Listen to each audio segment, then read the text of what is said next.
Bueno, ya mañana comienzan las clases en la provincia del Chaco, están comenzando las clases ya en otras provincias durante esta semana, ayer, hoy, mañana y en los próximos días. Y este descuento es hasta el viernes. Hasta el viernes se mantiene. Así que aprovechen, aprovechen el descuento. Y hablando del inicio de clases, también obviamente que los 2 años de pandemia aceleraron algunas cosas que tienen que ver con la virtualidad. Así es. Los niños se acostumbraron a eso, los padres también. Y obviamente comienzan las clases y también los chicos acuden permanentemente a la computadora para obtener datos, para averiguar algunas cosas. Pero obviamente sabemos que la computadora tiene sus pros, tiene sus contras, el ciberespacio. Y obviamente que hay que tomar medidas o hay que tomar ciertas precauciones los papás para evitar cualquier tipo de inconveniente.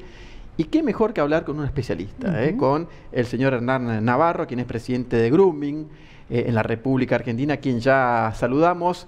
Hernán, ¿qué tal? ¿Cómo te va? Buenas noches. Desde Norte Grande Federal te saludamos. Mara Evaristo y Miguel Alegre.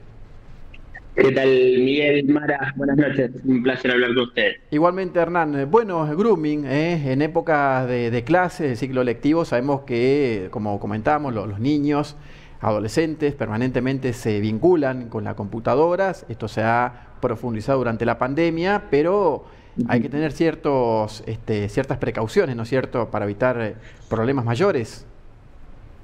Sí, la verdad que a raíz de la pandemia todo lo referido y a los denominados ciberdelitos se han acrecentado en la Argentina y en el mundo, particularmente lo que refiere al delito de grooming, en un crecimiento exponencial del 200% en la Argentina.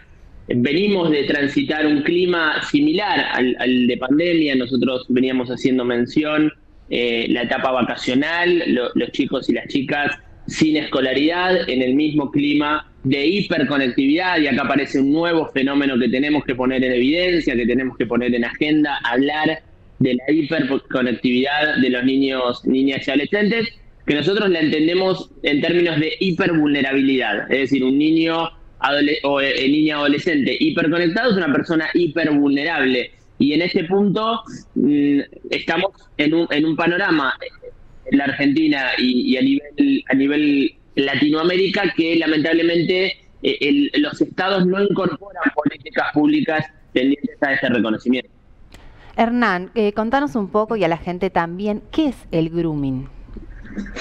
Bueno, es un delito en Argentina. Desde diciembre del año 2013 se incorpora al Código Penal y tiene que ver con el acoso y abuso sexual por parte y ejecutado de una persona adulta a un niño o niña adolescente por cualquier medio digital. Hablamos del ecosistema de Internet.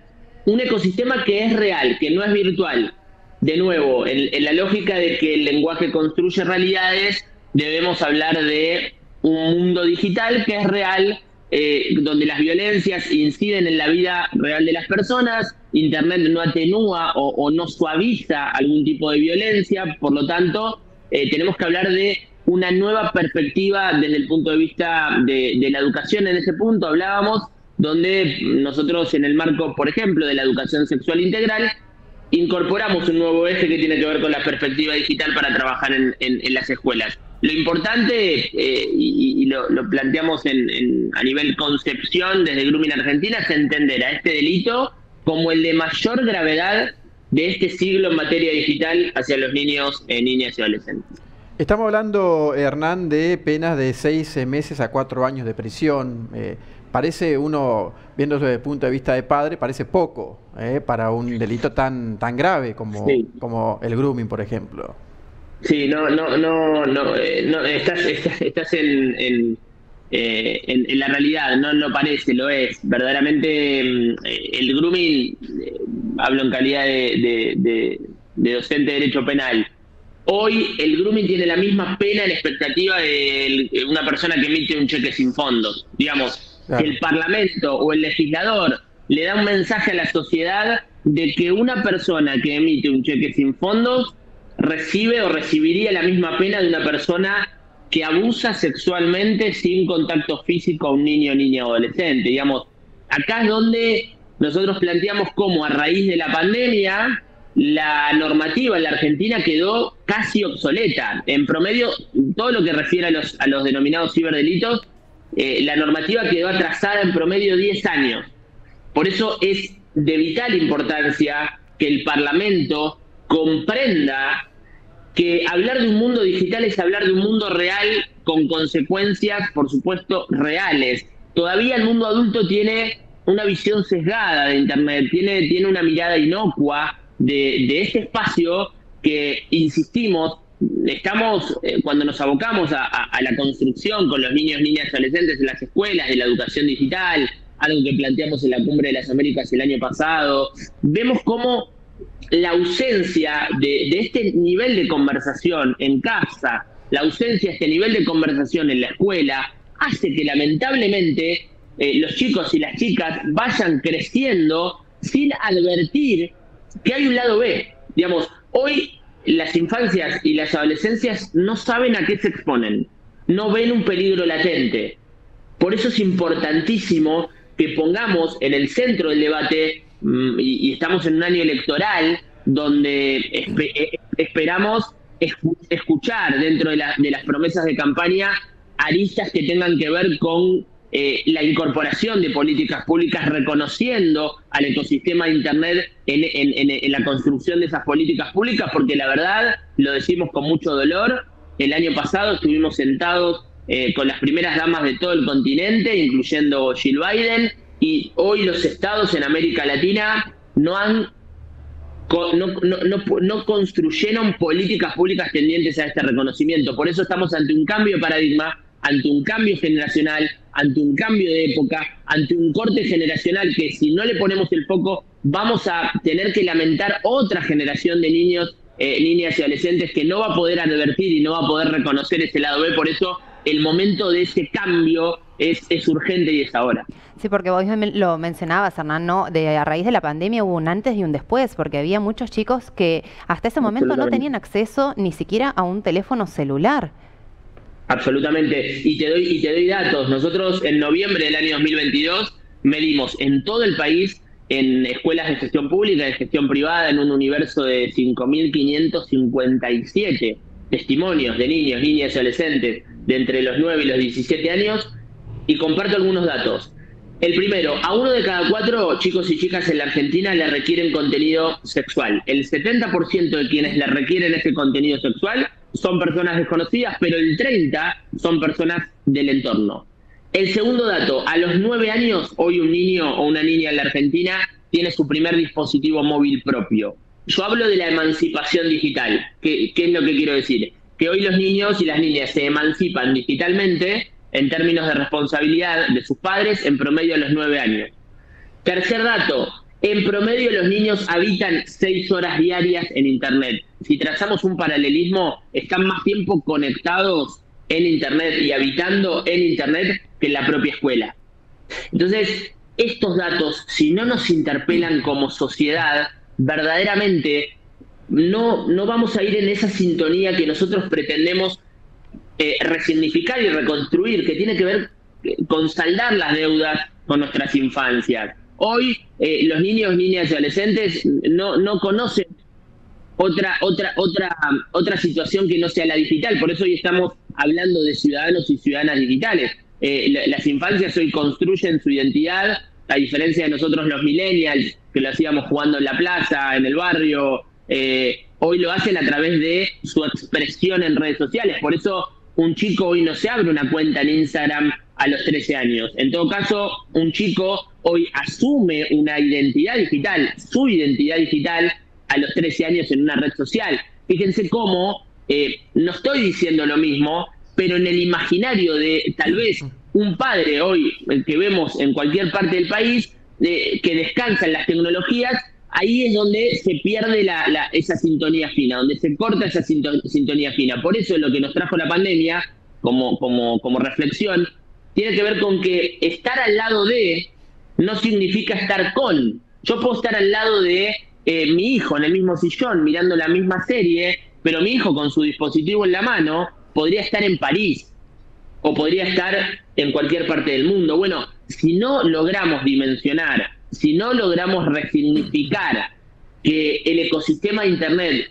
es un ecosistema donde puede ser un gran aliado, pero también puede ser un gran enemigo, no vamos a ir en esa sintonía que Grooming Argentina pretende dar como mensaje de conciencia todos los días a la población, de buscar ese equilibrio, y por lo tanto no vamos a ver ese lado B. Hernán, te consulto, ¿no?, sobre la responsabilidad de los padres cuando por ahí el delito o el acoso o el abuso se traslada, digamos, de menor a menor, teniendo en cuenta de que por ahí a través de una difamación que se vuelve viral, hay niños que han incluso atentado contra su propia vida, ¿no? Bueno, abriríamos, la verdad que muchas aristas de conflictividades, de problemáticas que se suscitan a raíz de las expresiones en redes sociales, a raíz de las expresiones en materia de identidad digital. Veíamos hace muy poquito y lamentábamos víctimas fatales en la Argentina, como lamentablemente lo venimos viendo hace muchos años respecto de los retos virales. Bueno, alrededor del posicionamiento, y ustedes lo comunican permanentemente, y desde ya que agradezco siempre el espacio que nos brindan para llevar información certera, precisa y de contexto a la población. La realidad es que el llamado que nosotros hacemos a la sociedad es urgente. El llamado que nosotros hacemos respecto de la toma de conciencia al visibilizar, y en esto te contesto puntualmente la pregunta, un puente roto, donde son los niños, niñas y adolescentes por un lado, que tienen las habilidades, las destrezas, pero carecen de la percepción del peligro, versus un mundo adulto que tiene esa visión sesgada y que tiene una falsa percepción de la seguridad, porque entiende que el habitar el mismo espacio físico, bueno, mi hijo está a resguardo. En esa foto, ese panorama, la verdad es que vemos un mundo totalmente opuesto. Los chicos y las chicas no quieren convivir en ese mismo espacio con los padres se esfuerzan por pertenecer a ese espacio que no saben cómo, y si lo hacen, se dan cuestiones relacionadas al avasallamiento de derechos fundamentales, como la invasión a la privacidad o a la intimidad. Yo sé que tal vez esto, nosotros a los padres le decimos que los chicos no son propiedad de papá y mamá, son sujetos de derecho. Entonces, sacarle el celular, revisarle el dispositivo a mi hijo, a mi hija, bueno, sí, es avasallando derecho fundamental como la intimidad. Podemos llegar por otros canales, por el canal de la comunicación, donde nosotros traemos, por ejemplo, preguntas que no son retóricas, pero que son importantes para involucrarnos en la mesa familiar. Le preguntamos cómo le fue en internet hoy a nuestros hijos. Por ejemplo, ¿sabemos cuál es el youtuber favorito, qué valores pregona? Vemos cuál es el tiempo de calidad, tenemos normas y pautas de uso, tenemos momentos de desintoxicación digital. Bueno, son todas preguntas que trabajamos con las familias para poder lograr esa sintonía fina, esa co-construcción entre el mundo adulto y los niños, niñas y adolescentes. Lamentablemente hoy ese mundo adulto le cuesta acercarse, le cuesta llegar.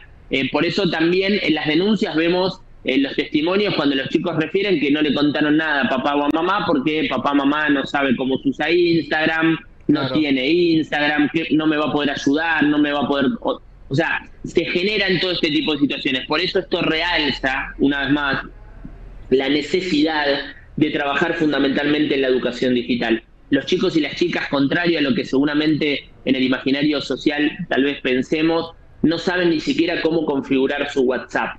El mundo adulto interpreta que porque los chicos tengan la habilidad y la destreza van a saber cuidarse, y esto no es así.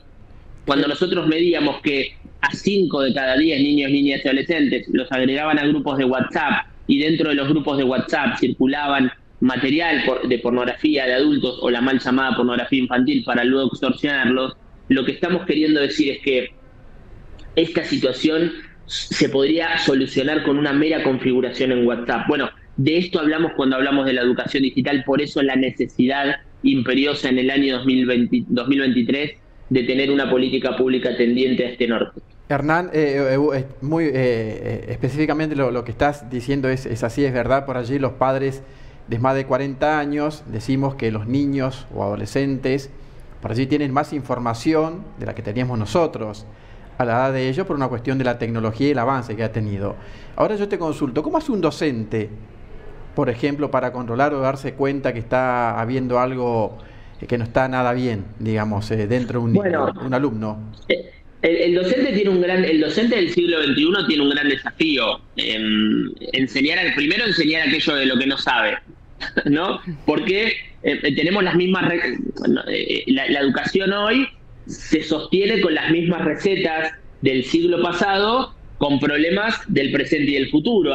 Esa ecuación no cierra. Y lo pongo en un ejemplo mucho más concreto. Está muy bien que hablemos de los dinosaurios, pero de nada, si no entrenamos con las infancias y las adolescencias las habilidades blandas, skills que nos permitan enfrentarnos a situaciones reales de la vida cotidiana, qué pasa con esa convivencia digital, con el ser un ciudadano digital, con asumir una identidad digital. Bueno, si no trabajamos en estas cuestiones que son ni siquiera de nicho, porque son verdaderamente cuestiones que ya vienen atravesando a los niños, niñas y adolescentes, por lo menos en la Argentina desde el año 2000 con la llegada de Internet, vamos a estar lamentablemente mirando para otro lado. Por eso, y contestando ahora puntualmente tu pregunta, el entrenamiento a los docentes, el entrenamiento a los equipos técnicos, el entrenamiento a los gabinetes, tiene que ver con el reconocimiento de indicadores en las potenciales víctimas, indicadores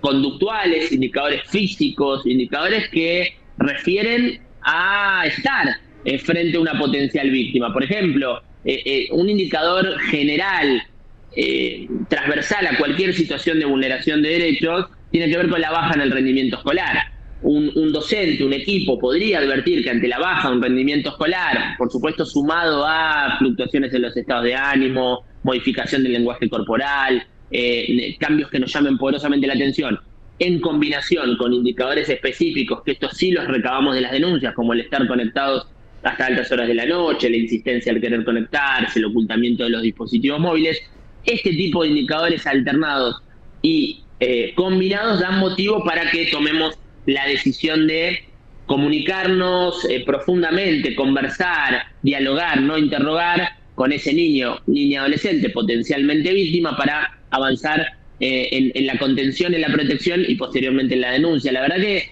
nosotros venimos capacitando en todo el país a distintos actores, no solamente a operadores judiciales, a docentes, a las fuerzas de seguridad, sino que entendemos y entendimos que estamos frente a un enemigo público que es la pedofilia, que es una red grandísima en todo el mundo y que de la única manera que le vamos a ganar es generando una red mucho más grande. Por eso estamos construyendo redes con organizaciones de la sociedad civil en Latinoamérica, con la articulación de políticas en las distintas provincias en la Argentina, de punta a punta, porque entendemos que a esta red de la pedofilia le ganamos con una red mucho más poderosa, que esté orientada fundamentalmente en motorizar acciones proactivas desde la perspectiva de la prevención primaria. Esto quiere decir cómo evitamos que estas situaciones sucedan, pero a la vez desde la prevención secundaria. ¿Qué tiene que ver con, a qué me refiero con la prevención secundaria? ¿Qué hacemos cuando la situación ya se concretó? Bueno, el campo, las aristas son muchísimas, sobre todo teniendo en cuenta que las tendencias van fluctuando a la misma velocidad con la que va fluctuando la tecnología. Por eso es imperioso que trabajemos profundamente en este campo. Lamentablemente no lo vamos viendo en el denominador común en la Argentina. Exactamente, Hernán. Y bueno, ¿y qué hacen los papás o las madres al detectar un caso como este? ¿A dónde tiene que acudir? ¿Cómo tiene que actuar? Primero con el niño, como vos decías, pero luego hacer la denuncia correspondiente también. Son todos por ahí aspectos nuevos para los padres y uno no sabe cómo reaccionar ante esa situación. Sí, son aspectos nuevos, son aspectos que se pueden suscitar en un abrir y cerrar de ojos y que tampoco tenemos la costumbre, una institución como la escolar, la primera institución preventiva que debería ser la familia, tampoco hay costumbre en este tipo de situaciones de reacción. También aparece y se filtra la reacción epidérmica, ¿no? La reacción emocional de un padre que detecta que una persona adulta le envió las fotos de sus genitales a su hijo y quiere ir a buscarlo, quiere esa venganza, ¿no? Por mano propia, pero sin tener en cuenta que por ahí esa persona no digo no existe porque todos existen, pero está en otro país, está en otro, o sea, es un delito complejo, que hay que hacer siempre la denuncia. La denuncia, Grooming Argentina cuenta con una aplicación que se llama GAP, con doble P, una aplicación gratuita para los 2 sistemas operativos. Con tan solo presionar un botón, remite a la víctima directa o indirecta a nuestra línea de WhatsApp. Activamos un protocolo de actuación con el equipo psicológico, el equipo de legales, y automáticamente coordinamos con la Policía Federal Argentina en el marco de un protocolo de operativo nacional que tenemos con las fuerzas de seguridad, donde activamos el proceso judicial en minutos. Es de vital importancia activar los procesos judiciales de manera ágil para, a partir de ahí, generar las instancias de denuncia. Hernán, te agradecemos mucho esta comunicación. Seguramente vas a tener un contacto fluido con vos, porque bueno, comienza el ciclo lectivo, obviamente que siempre este tipo de cosas lamentablemente están en boga, y hay que tener cuidado y prevención particularmente. Así que te mandamos un abrazo grande. Por favor, siempre agradecido del espacio que nos brindan, siempre agradecido de que nos permitan contar las realidades que se van suscitando en el campo digital, en la vida digital de lo más preciado que tenemos como nación, que son los niños, niñas y adolescentes, presente y futuro, y siempre a disposición de ustedes para hablar de esto. Igualmente, muchas gracias. Un abrazo grande, Hernán, muchas gracias. Somos el primer canal de noticias desde el interior del país. Transmite desde el histórico Chalet Rapaccioli, Resistencia, Chaco, Norte Grande Federal. Somos periodismo con historia.